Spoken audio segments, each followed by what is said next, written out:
her bust span measurement, which is 8 inches divided by 2 will give me 4 inches. So I'll go ahead now to take her bust span of 4 inches at her bust line down to her waistline. Then I'll go ahead to draw a straight line connecting my points. From my nipple to nipple line here at my bust line, I'm going to move down here by 1 inch. Okay.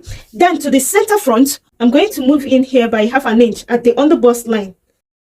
Then to the side front of this bustier pattern, I'm moving in here by 1½ inches. Down to the waistline, at the center front, I'm taking out ½ an inch. At the side front, I'm taking 1 inch. Okay, at the waistline, I'll go ahead to connect my points to determine how covered I want this corset bustier with yoke to be. Okay, for my neckline yoke, from the shoulder line, I'll be moving down here by 6½ inches, which is this point. I'll also go ahead to extend my nipple to nipple line to meet my neckline. At the chest line here, I'll move in here by ½ an inch. Then at the bust line, I'm going to take the distance between the bust point to the under bust. Okay, so what I have here is 3½ inches. Then I'm going to take 3½ inches point here at the bust line. I'll mark 3½ inches here. Then place my tape and also take 3½ inches. Then I'll use my curve ruler to connect it. To the side front, I'm also going to take 3½ inches here at the bust line.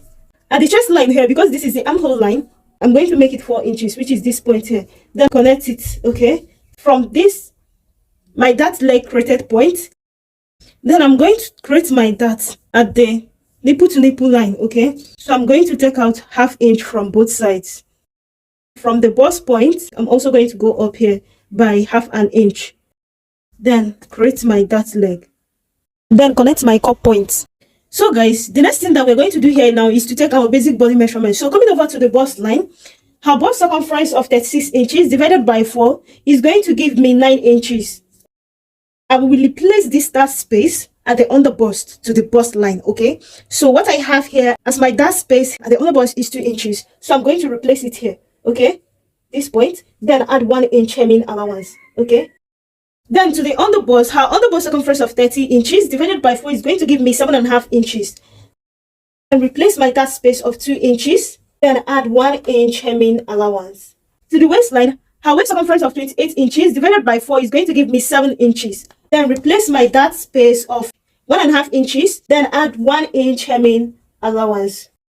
I'll go ahead to connect my marked points. The next thing that we are also going to do here is to take our side bustier dart. So to the bust line here, I'm going to move down here by 1 inch. Then I'm going to connect it. So guys, since I'm taking out the side dart, then I'll be adding ½ inch to my corset drafted bustier so that my boots will be able to sit very well, okay? We are taking